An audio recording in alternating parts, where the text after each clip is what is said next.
মনের মুকুর গল্প পাঠের আসরে আমার সমস্ত প্রিয় বন্ধুদের জানাই সাদর আমন্ত্রণ। মূল গল্পে যাওয়ার আগে আমি আপনাদের বলবো যে গল্পটি যদি আপনাদের ভালো লাগে তাহলে অবশ্যই একটি লাইক দেবেন ও গল্পটি শেয়ার করবেন। আর যদি চ্যানেলটি এখনো সাবস্ক্রাইব না করে থাকেন তাহলে সাবস্ক্রাইব করে দেবেন। এবার তাহলে মূল গল্পে আসা যাক। আজ আমি যে গল্পটি আপনাদের পড়ে শোনাবো সেটি একটি খুবই হাসির গল্প। গল্পটি লিখেছেন আশাপূর্ণা দেবী। গল্পের নাম কৈলাসে চা পান। তাহলে শুরু করছি আমাদের আজকের গল্প, খুবই হাসির গল্প, মজার গল্প, আশাপূর্ণা দেবীর কৈলাসে চা পান। মা দুর্গা কৈলাসে ভাড়ার ঘরের সামনে বসে পান সাজছিলেন। জয়া বিজয়া কাছে বসে খয়ের সুপুরি কুচিয়ে দিচ্ছিল। তা দিক, পান সাজাটি কিন্তু মা কারো হাতে দিতে রাজি নন। ভোলা মহেশ্বরের জিনিস বলে কথা, কে চুন বেশি দিয়ে ফেলবে, কে খয়ের বেশি দিয়ে ফেলবে, আর বেচারি ভোলানাথের গাল পুড়বে, জিভ দিতবে। তাই শত কাজের মধ্যেও মা দুর্গার নতুন এক কাজ বেড়েছে। গত বছর মর্তলোক থেকে এই পানের নেশাটি ধরিয়ে এসছেন ভোলা মহেশ্বর। অবশ্যই চিরকালটাই তো তিনি বছরে বছরে ওই মর্তভূমিতে শ্বশুরবাড়ির দেশে যাচ্ছেন আসছেন। 3 দিন ধরে খানাপিনা, বাজনাবাদ্যি, আলো রোশনায় আর জগজম্পই ঝালাপালা হয়ে দশমীতে কৈলাসে এসে বাঁচছেন, আর এসে মা দুর্গার কাছে তার বাপের বাড়ির দেশের লোকদের বাড়াবাড়ির নিন্দেমন্দ করছেন। শিখে টিকে তো কিছু আসছেন না কখনো। হঠাৎ গত বছরেই কি হলো? তাহলে ব্যাপারটা সব খুলি একটু বলতে হয়।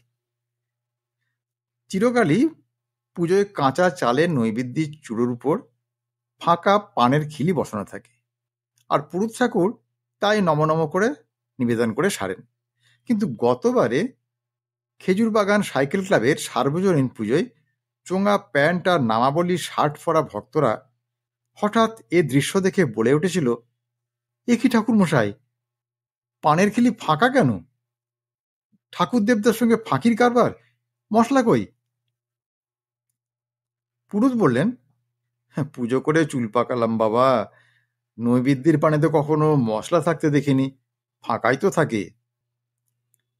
চোঙা প্যান্টটা বলল, না না, ছি ছি, ওটা ঠিক নয় স্যার, আমরা মশলা এনে দিচ্ছি। সামনের পানের দোকান থেকে মশলা টশলা তো এনে দিলই, তার সঙ্গে আবার দিলীপের জর্দাও। বেশ তোয়াজি পান হলো। কিন্তু মা দুর্গার তো আর ওসবে অভ্যেস নেই, একটা খেয়েই তার মাথা বনবন। তাড়াতাড়ি বাকি পানগুলো মহাদেবকে দিয়ে বললেন, আপনি খান ঠাকুর, আপনার ভাং খাওয়া মাথা, দেখুন যদি না ঘোরে। ঠাকুর খেলেন, আর সেই ঘুরলই মাথা। মানে খেয়ে মাথাটি যাকে বলে একেবারে ঘুরে গেল।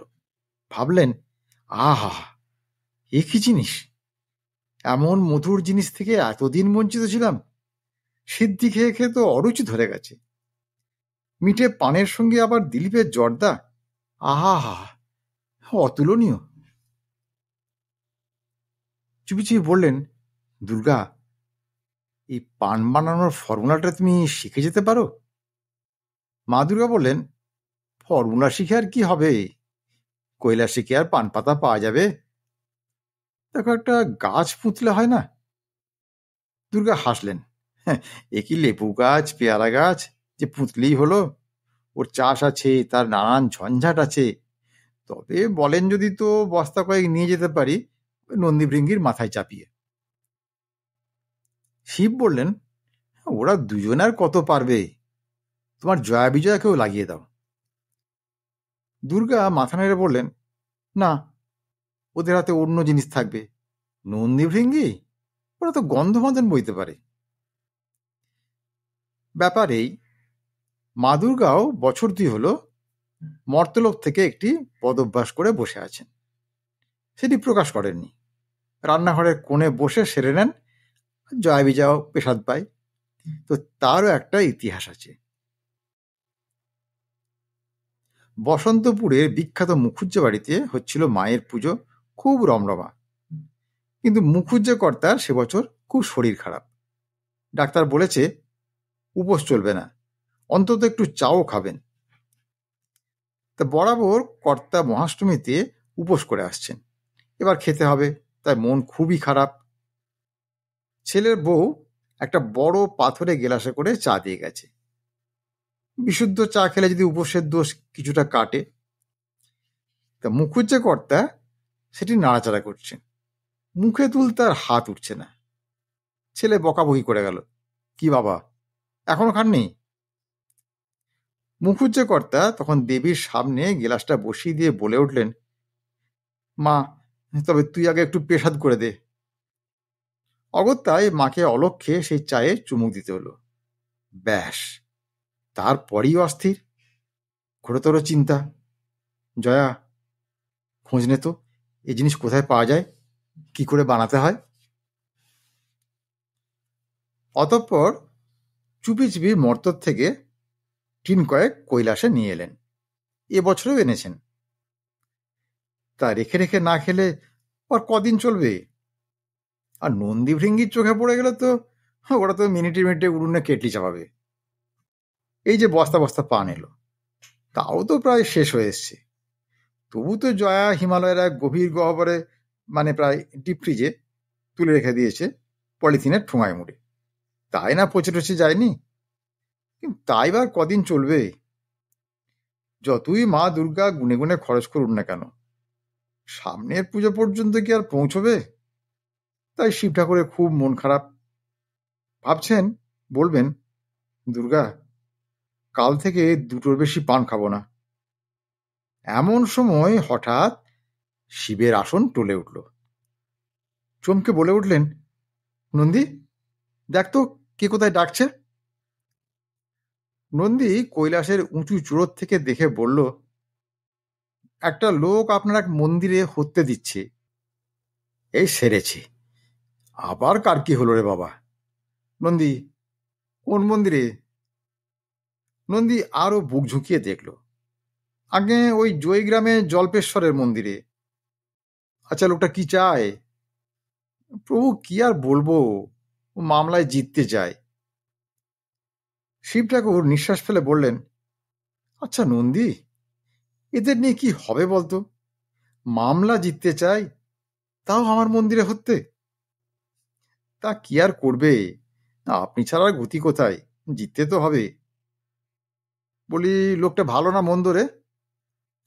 নন্দী মাথা চুলকে বলল, প্রভু আপনি তো সর্বজ্ঞ। হুম, তার মানে তুমি একটু এনকোয়ারি করে দেখতেও পারবে না?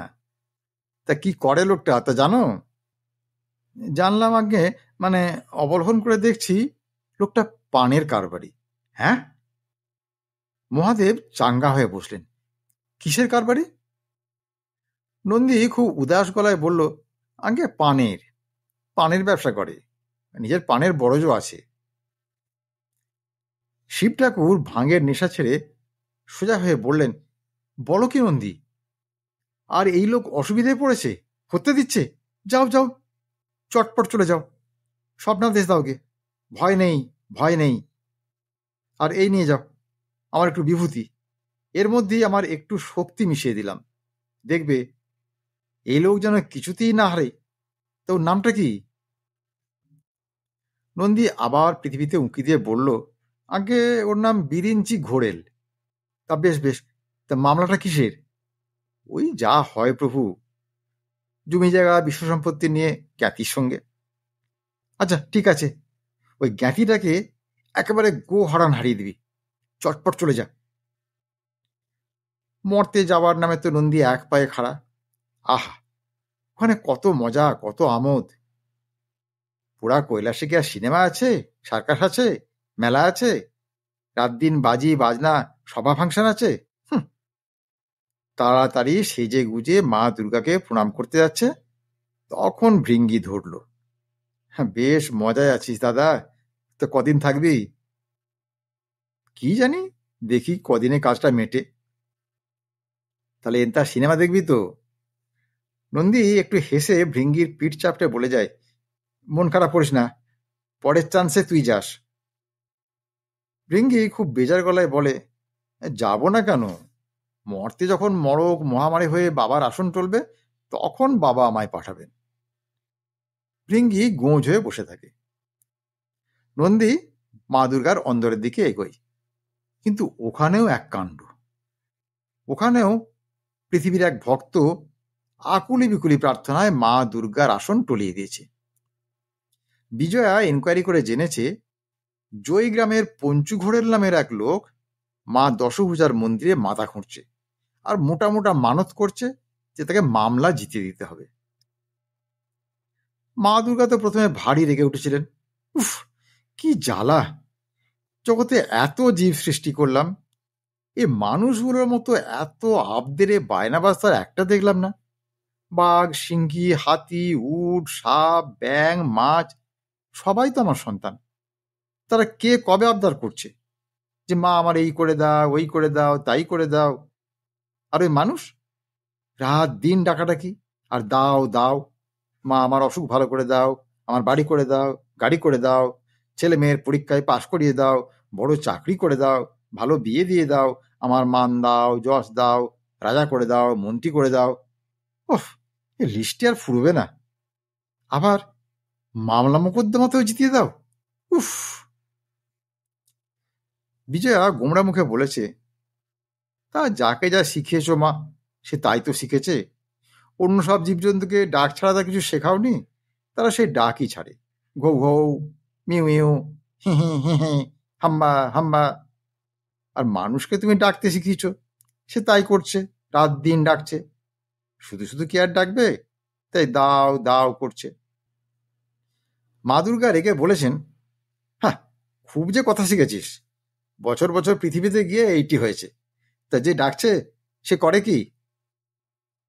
বিজয়া খড়ি পেতে বলল, চায়ের ব্যবসা। মা দুর্গা চমকে বলে উঠলেন, হ্যাঁ, বলিস কি? হ্যাঁ মা, শুধু ব্যবসায় নয়, 3-4টে চায়ের বাগানও তার আছে। তখন মা দুর্গা রেগে বললেন, আর এই লোককে তুই অগ্রাহ্য করছিস? ওকে জিতিয়ে দিতে পারলে জীবনে আর তোকে পৃথিবীর থেকে চা বয়ে নিয়ে আসতে হবে না। যা, গিয়ে স্বপ্নাদেশ দিবি, ভয় নেই, তোকে জিতিয়ে দেব। তুই শুধু নিয়মিত আমায় চা সাপ্লাই করবি, মানে চায়ের পাতা দিয়ে পুজো দিবি। এতক্ষণ বোধহয় বুঝতেই পারছো, মা দুর্গা ওই চায়ের অভ্যাসটি করে মরেছেন। বিজয়া যখন মা দুর্গার শক্তিকণিকা নিয়ে মর্তে নামতে যাচ্ছে, তখন নন্দীর সঙ্গে দেখা। এ বলে, কি ব্যাপার? ও বলে, কি ব্যাপার? তারপরে বোঝা গেল ব্যাপার। লড়াইটা শেষ পর্যন্ত শিবের সঙ্গে দুর্গার গিয়েই ঠেকছে। বিরিঞ্চি ঘোড়েল হয়েছে শিবাশ্রিত, আর পঞ্চু ঘোড়েল দুর্গাশ্রিত। দুই জ্ঞাতি ভাই, একখানা তালুক নিয়ে লড়ালড়ি। এ বলে, ও তালুক আমার 7 পুরুষের, আর ও বলে, ও তালুক আমার 7 পুরুষের। অথচ মিথ্যে কেউই বলে না। 7 পুরুষ আগের সেই চন্দ্রবিন্দু হয়ে যাওয়া ভদ্রলোক, যিনি গাঁটের কড়ি খরচা করে কিনেছিলেন ওই জমিটি, সেই রজনী ঘোড়েল, তিনি পঞ্চু ঘোড়েলেরও ঠাকুরদার ঠাকুরদা, আবার বিরিঞ্চি ঘোড়েলেরও ঠাকুরদার ঠাকুরদা। অতএব এদের দুজনেরই সমান দাবি। রজনী ঘোড়ালের 2 ছেলের বংশ দুদিকে ছড়িয়ে এখন জ্ঞাতি শত্রু হয়ে দাঁড়িয়েছে। তাই জমিটার অধিকার নিয়ে ঘোর মোকদ্দমা। এ বলে, পানের চাষ আরো বাড়ানো দরকার, ওই জমিটায় ভালো হবে। আর ও বলে, শুধু পাহাড় দেশেই চা বাগান হয়, বর্ধমান জেলার মাটিতে বাগান হওয়ানো যায় কিনা তার পরীক্ষা আমি করব। কিন্তু জমি না হলে কোথায় পরীক্ষা?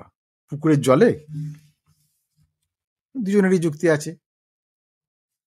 রাত্রিরে যে যার বাড়িতে ঘুমোচ্ছে, হঠাৎ বিরিঞ্চি ঘোড়েলের মাথার কাছে দেববাণী, ওরে বিরিঞ্চি, নির্ভয়ে থাক, স্বয়ং বাবা ভোলানাথ তোর সহায়, তোর জিত আর মারে কে? ওদিকে পঞ্চু ঘোড়েলের মাথার কাছে তেমনি দেববাণী, শুধু হেঁড়ে গলায় নয়, মধুর কণ্ঠে, বাছা পঞ্চু, নির্ভয়ে থাক, তোর জয় মারে কে? আমি তোর জয়ের জন্যে আমার অনুচরী বিজয়াকে পাঠিয়েছি আমার শক্তি দিয়ে, শুধু একটি শর্ত। পঞ্চু ধড়ফড়িয়ে উঠে বসে দিশারা হয়ে বলে, কি শর্ত মা, কি শর্ত? সেটা পরে বলবো, আগে জেত। ব্যাস, পরের দিন দুই জ্ঞাতি ভাই পুকুর ধারে তর পাচ্ছে। এ বলে, মা স্বপ্নে আমায় ভরসা দিয়ে গেছেন, আমার যে তার মারে কে। ও তর পাচ্ছে, বাবার উপর কথা নেই, বাবা তো মায়ের গুরুজন। বাবা আমায় স্বপ্নে আশ্বাস দিয়ে গেছেন, না জিতিয়ে ছাড়বেন না। ও জমি আমার হকের ধন মদন মোহন। দুর্গাশ্রিত পঞ্চু বলল, দেখা যাক কার হকের ধন। চলছে লড়ালড়ি। দিনের পর দিন শুনানি চলছে। উকিল ব্যারিস্টার সব হিমশিম খেয়ে যাচ্ছে। জজ মাথায় হাত দিয়ে বসে থাকছেন। কারো হার জিত নেই, কারোরই কেস দুর্বল নয়। দুজনেরই 7 পুরুষের জমি। কোর্ট কাছারি একবারে নাস্তানাবুদ। একদিকে বাবার বিভূতি, আর অন্যদিকে মায়ের শক্তি। নন্দী আর বিজয়া দুজনেই যে যার মালিককে নিয়মিত ট্রাঙ্ক করে খবর দিচ্ছে মামলার অবস্থা কি, কিন্তু হেলদোল নেই কারো। রেগে গিয়ে শিব বলেন, দুর্গা, এটা কি হচ্ছে? তোমার শক্তি সংবরণ করো। আমার ভক্তকে জিতিয়ে না তুললে নরলোকে আমার আর প্রেস্টিজ থাকবে? আর দুর্গাও জেদ ধরে বলেন, সে আমি কি জানি, আমারই বুঝি প্রেস্টিজ একবার দরকার নেই। চির একটা কাল আমি শরণাগত দিনার্থ পরিত্রাণ পরায়ণে, তা কি তুমি জানো না? শিব দুর্গার তর্কাতর্কির রোল কৈলাস থেকে স্বর্গে গিয়ে ওঠে। তখন ৩৩ কোটি দেবতা ছুটে এসে হাজির হন। বলেন, কি হয়েছে? ওরা তো তখন খুব উত্তেজিত, শিব ঠাকুর আর মা দুর্গা। তো জয়া আর ভৃঙ্গি ঘটনার আদ্যন্ত রিপোর্ট দেয় এবং নিঃশ্বাস ফেলে বলে, ব্যাপার আর মিটবে কি করে? মা বাবা দুজনেই তো সমান, কেউ তো আর কম যান না। আজ যদি এ জিতবো জিতবো করে, কাল ও তেড়ে ওঠে, রোজ নতুন নতুন উকিল আনছে। কিন্তু এত সব টাকা কড়ি পাচ্ছে কোথায়, তা ওরাই জানে। তাই তো। তখন ৩৩ কোটির এক আলোচনা সভা বসে, কি করে মা বাবা দুজনেরই মান বজায় থাকে। কারণ মা দুর্গা বলেছেন, আমার ভক্ত হারলে আমরণ অনশন করব। আর শিব ঠাকুর বলেছেন, আমার ভক্ত না জিতলে আমি বিশ্ব ব্রহ্মাণ্ড লণ্ডভণ্ড করে ছাড়ব। দুটোই সমান ভয়ের। ৩৩ কোটি তো ভেবে হিমশিম। এমন সময়ে যমরাজের প্রবেশ। ডিউটিতে ছিলেন, আসতে দেরি হয়ে গেছে। বিবরণ শুনে স্রেফ উড়িয়ে দিয়ে বলেন, হ্যাঁ, এই কথা? সব সমস্যার সমাধান আমার হাতে। মা বাবা দুজনেরই মান বজায় থাকবে। কালই আমার মোষটাকে পাঠিয়ে দিচ্ছি। কোথায় কোথায়? কেন, পৃথিবীতে, আদালতের সামনের রাস্তায়। দেবতাদের কথা অমোঘ। পরদিনই হয়ে গেল সমস্যার সমাধান। বিরিঞ্চি আর পঞ্চু দুজনে একই সঙ্গে আদালত থেকে বেরিয়ে দুজনে দুজনকে কলা দেখিয়ে দাঁত খিঁচিয়ে হাসছে। আর হঠাৎ চোখে অন্ধকার। কোত্থেকে যেন কালো মেঘের চাঁয়ের মতো বিশাল এক মোষ ছুটে এসে দুজনের উপর দিয়ে পাশ করে চলে গেল।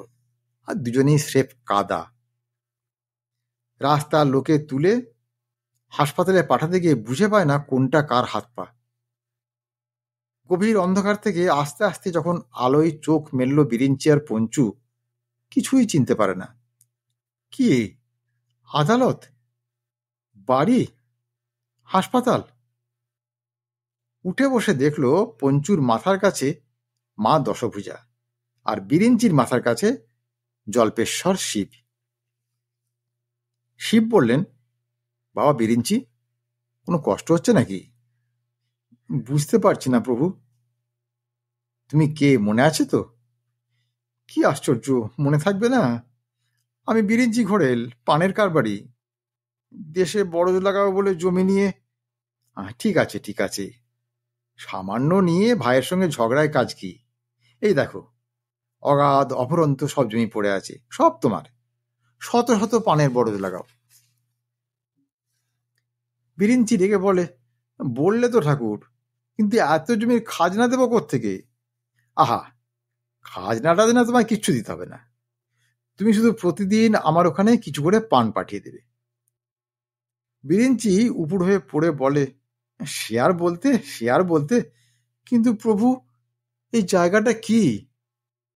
কি আশ্চর্য, বুঝতে পারছো না? এটা কৈলাস। বুঝবো আর কি করে, কৈলাসে তো আর হড়ঘড়ি যাওয়া আসা নেই, তা হঠাৎ এখানে এসে পড়লাম কি করে?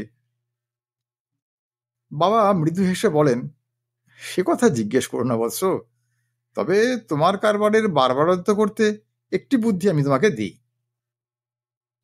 তোমার ওই পান থেকে একদিন 36 কোটি খিলি ফান ভালো করে সাজিয়ে 33 কোটি দেবদেবীকে দুটো দুটো করে খাইয়ে দিও, তারপর দেখো। আর ওদিকে পঞ্চু ঘোড়ালের সঙ্গেও মা দুর্গার কথাবার্তা চলছে। মা দুর্গা বলেছেন, ওই কৈলাস শিখরে অফুরন্ত জায়গা পড়ে আছে, যত পারিস চা বাগান কর বৎস। হ্যাঁ, তবে শুধু একটি শর্ত, আমায় নিয়মিত চা সাপ্লাই করবি। রান্নাঘরের কোণে বসে লুকিয়ে লুকিয়ে খেতে আর ইচ্ছে করে না। ভালো চায়ের যোগান দিবি, আর মাঝে মাঝে 33 কোটি দেবদেবীকে ডেকে টি পাঠিয়ে দেব, বুঝুন ওরা যে আমার বাপের বাড়ির দেশে খাওয়া দাওয়াটি কেমন। পঞ্চু মহোৎসাহে বলে, ভালো চা যদি বলেন মা, এক্ষুনি টি পাটি লাগিয়ে দিতে পারেন, শুধু যদি একটা লম্বা আঁকশি পাই। আঁকশি? মা দুর্গা তো আকাশ থেকে পড়েন, আঁকশি কি হবে? পঞ্চু ঘোড়েল একটু ঘোড়েল হাসি হেসে বলে, উই নিচুতে দার্জিলিংয়ে আমার দুখানা চা বাগান পড়ে রয়েছে, ওই দুটোকে টেনে তুলে আনবো। বিস্তর দেনাপত্র করে এসছি তো, শেষ আবার পাওনাদাররা বেচে কেনে নিয়ে চলে যাবে, তার আগেই রাতারাতি। মা দুর্গা অবাক হয়ে বলেন, তা আঁকশি দিয়ে গোটা দুটো বাগান তুলে আনতে পারবি? পঞ্চু গলাবস্ত্রে বলে, তোমার দয়ার তোমার আঁকশি এই পেলে আমি গোটা পৃথিবীখানায় তুলে আনতে পারি মা, তা তুচ্ছ দুখানা বাগান? না, বার করো আঁকশি, আজই লাগিয়ে দাও টিপাটি। যে কথা সেই কাজ, লম্বা একটা আঁকশি লাগিয়ে চা বাগান দুখানা তুলে আনলো পঞ্চু, একেবারে কুলি কামিন মাই তাদের ঝুড়ি চুবড়ি সমেত। নিজের বাগান নিজের লোকজন, চিনতে ভুল হয় না। আর তাছাড়া কৈলাসের একেবারে সরাসরি নিচেই তো দার্জিলিং, অসুবিধে হলো না টেনে তুলতে। টি পাটি দিলেন মা দুর্গা, খেয়ে 33 কোটি দেবতা একেবারে বিভোর। ঝপাঝপ টনটন চায়ের অর্ডার দিয়ে ফেলেন পঞ্চুকে। আর ওদিকে বাবা ভোলানাথও বসে নেই, তিনিও বিরিঞ্চিকে তাতাচ্ছেন। বিরিঞ্চি, আবারও যে সেই হারা জেতা, পঞ্চু তো জিতে যাচ্ছে। বিরিঞ্চি মুচকি হেসে বলে, খ্যাপা ঠাকুর খেপেছেন, 50 চাল কি আমি টের পাইনি?